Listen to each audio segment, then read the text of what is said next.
Salve, minha gente! Sejam bem-vindos a mais um Bíblia para Preguiçosos. Eu sou Eric Camacho e no vídeo de hoje nós vamos fazer a leitura do capítulo 9 do primeiro livro dos Macabeus. Então, se você está comigo, por favor, deixe o seu like, assista o vídeo até o final, clica aqui embaixo em inscrever-se e ao final deixe um belo comentário aí, tá bom? Vamos lá? Capítulo 9, a morte do herói popular. Ao ouvir que Nicanor e seu exército tinham sucumbido no combate, Demétrio resolveu mandar novamente Báquides e Álcimo até a Judéia com a ala direita do exército. Eles tomaram o caminho da Galiléia e acamparam perto de Mazalote, no território de Arbelas. Tomaram a cidade e mataram muita gente. No primeiro mês do ano 152, acamparam diante de Jerusalém. Depois saíram daí e foram em direção a Berzete, com 20.000 homens de infantaria e 2.000 de cavalaria. Judas estava acampado em Elasa, com 3.000 homens escolhidos.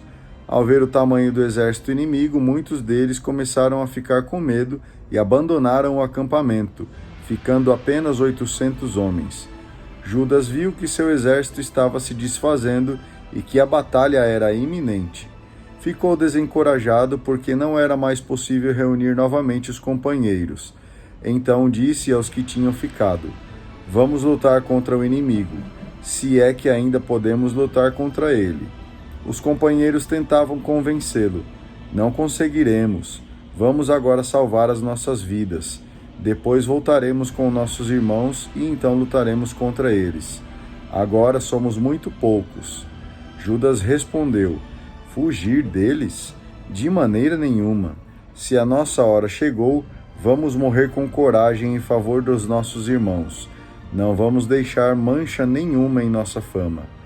Enquanto isso, o exército inimigo saiu do acampamento e se colocou na frente dos judeus. Dividiram a cavalaria em duas alas, enquanto os atiradores de funda e os arqueiros marchavam à frente de todo o exército, com os mais valentes na primeira fila. Báquides estava na ala direita, e o exército avançou dos dois lados tocando trombetas. Os do lado de Judas também tocaram as trombetas, e o solo tremeu com o barulho dos dois exércitos. Houve uma batalha sem trégua desde o amanhecer até a tarde. Ao ver que Báquides e a parte mais forte de seu exército estavam do lado direito, Judas reuniu junto de si os que estavam com maior disposição, e com eles atacou a ala direita. Conseguiu persegui-los até a serra de Azara. Os da ala esquerda, quando viram que a ala direita estava em apuros, perseguiram Judas e seus companheiros e os atacaram por trás. A batalha ficou mais feroz ainda, e de ambos os lados caíram muitos mortos. Judas também caiu, e os outros fugiram. Jonatas e Simão, irmãos de Judas, pegaram o corpo dele e o sepultaram no túmulo da família em Modim, chorando muito.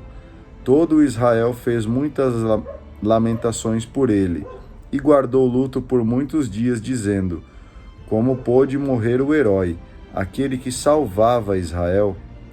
O resto das ações de Judas, suas batalhas e façanhas e sua grandeza não foram escritas, pois seria assunto demais. Quarta parte: Jonatas, luta e diplomacia, insegurança e perseguição. Depois da morte de Judas, os apóstatas começaram a levantar-se, e reapareceram todos os malfeitores por todo o território israelita. Nessa época, alastrou-se uma fome terrível, de modo que o país inteiro aderiu a eles. Então Báquides escolheu alguns ímpios e colocou-os como chefes do país. Eles procuravam os partidários de Judas para levá-los a Báquides, que os castigava e humilhava. Israel caiu numa tribulação tão grande como nunca tinha havido desde que os profetas desapareceram. Então todos os partidários de Judas se reuniram e disseram a Jonatas: "Desde que o seu irmão Judas morreu, não surgiu outro homem igual para tomar todas as iniciativas na luta contra os nossos inimigos, especialmente esse Báquides e aqueles que odeiam o nosso povo. Por isso elegemos você no lugar dele como nosso chefe e guia, para dirigir a nossa luta. Assim, Jonatas assumiu o comando no lugar de seu irmão Judas. Resistência em situação precária. Bacde soube disso e procurava matar Jonatas. Porém, Jonatas, seu irmão Simão e todos os que estavam do lado, ao ficarem sabendo disso, fugiram para o deserto de Técoa e acamparam perto das águas da cisterna de Asfar. Ao saber disso, Bacdes foi, num sábado, com todo o seu exército para o outro lado do rio Jordão. Jonatas mandou seu irmão João à frente da tropa, para pedir aos seus amigos nabateus que cuidassem de toda a bagagem dele, que era muita. O pessoal de Iambre, porém, vindo de Madaba, atacou e agarrou João e tudo o que ele tinha, e se foi, carregando a presa. Depois disso, contaram a Jonatas e Simão que o pessoal de Iambre faria uma grande festa de casamento e, com muita solenidade, estavam trazendo de Nabata a noiva, que era a filha de um dos grandes senhores de Canaã. Lembrando-se do assassínio de seu irmão João, eles subiram ao monte e aí se esconderam. Observando, notaram um tropel e grande aparato. Era o noivo que vinha, acompanhado de seus amigos e irmãos, para encontrar a noiva ao som dos tamborins e outros instrumentos, e trazendo muitas armas. Os judeus, saindo do esconderijo, os atacaram e mataram. Muitos caíram feridos e outros fugiram para os montes. Os judeus recolheram os despojos que eles haviam abandonado. Assim, a festa de casamento se transformou em velório, e o som das suas músicas em cântico fúnebre. Após ter vingado a morte do seu irmão, voltaram para as margens pantanosas do rio Jordão. Ao saber disso, Bacdes foi, num sábado, com todo o seu exército ao outro lado do rio Jordão. Jonatas disse aos que estavam com ele: "Vamos lutar pela nossa própria vida, pois hoje não é como das outras vezes. Vamos ter luta pela frente e pelas costas, pois temos as águas do Jordão de um lado e brejo e matagal do outro. Não há por onde escapar. Portanto, clamem a Deus, pedindo que possamos nos salvar das mãos de nossos inimigos." Travou-se a batalha. Jonatas esteve a ponto de atingir Bacdes, mas este escapou, desviando-se por trás. Então Jonatas e seus companheiros se jogaram no rio Jordão e o atravessaram a nado, mas o pessoal de Bacdes não atravessou o rio para persegui-los. Nesse dia, Bacdes perdeu cerca de 1.000 homens. Impossível governar sem o povo. Bacdes voltou para Jerusalém e passou a construir cidades fortificadas na Judéia. Construiu fortalezas em Jericó, Emaús, Bet-Horon, Betel, Tamnata, Faratom e Téfon, todas com muralhas bem altas, portões e trancas. Em cada uma delas colocou um pelotão de soldados para combater contra Israel. Fortificou também as cidades de Bet-Sur, Gázara e a fortaleza, colocando aí contingentes militares e mantimentos.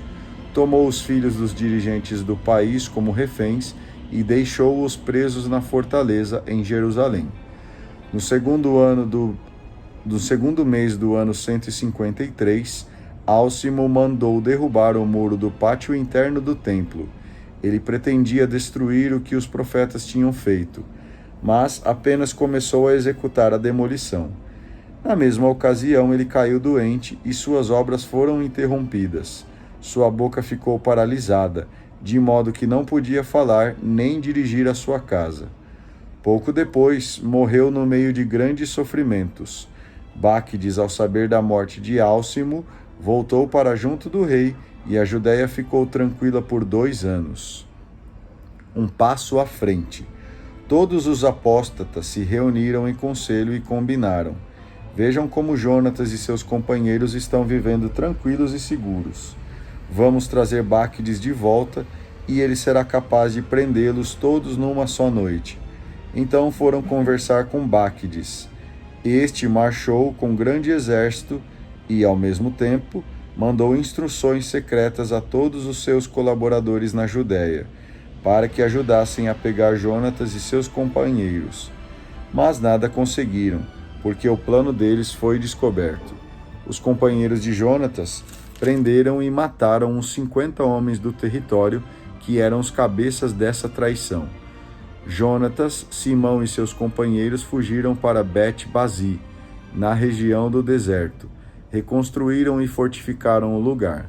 Logo que soube disso, Báquides juntou toda a sua tropa, mandou avisar o pessoal da Judéia e foi cercar Bet-Bazi. Lutou contra a cidade por muito tempo e fez até máquinas de assalto. Jonatas deixou o irmão Simão na cidade e saiu para campo aberto com um número reduzido de companheiros. Derrotou Ódomer e seus irmãos e também o pessoal de Farizom, que estava no acampamento. Assim, eles começaram a vencer e foram crescendo em forças. Enquanto isso, Simão e os que tinham ficado com ele saíram da cidade e puseram fogo nas máquinas de assalto. Em seguida, lutaram diretamente contra Báquides e o derrotaram. Báquides ficou muito humilhado porque seu plano e campanha tinham sido inúteis. Ficou furioso contra os apóstatas que lhe tinham aconselhado a fazer essa expedição. Matou muitos e resolveu voltar para sua terra. Ao saber da decisão de Báquides, Jonatas mandou embaixadores para propor-lhe a paz e a troca de prisioneiros. Ele aceitou e fez o que Jonatas propôs e jurou que nunca mais iria prejudicá-lo durante toda a vida. Devolveu os prisioneiros que tinha feito na Judéia, voltou para sua terra e nunca mais fez incursões no território judaico. Assim, Israel ficou livre da guerra. Jonatas foi morar em Mequmas, começou a governar o povo e fez desaparecer os ímpios do meio de Israel. Muito bem, terminamos aqui a leitura de mais este capítulo. Agradeço demais a você que acompanhou a leitura até o fim. Não esqueça de deixar o seu like e fazer o seu comentário. A gente se vê no vídeo de amanhã. Faça um excelente dia. Um grande abraço. Tchau!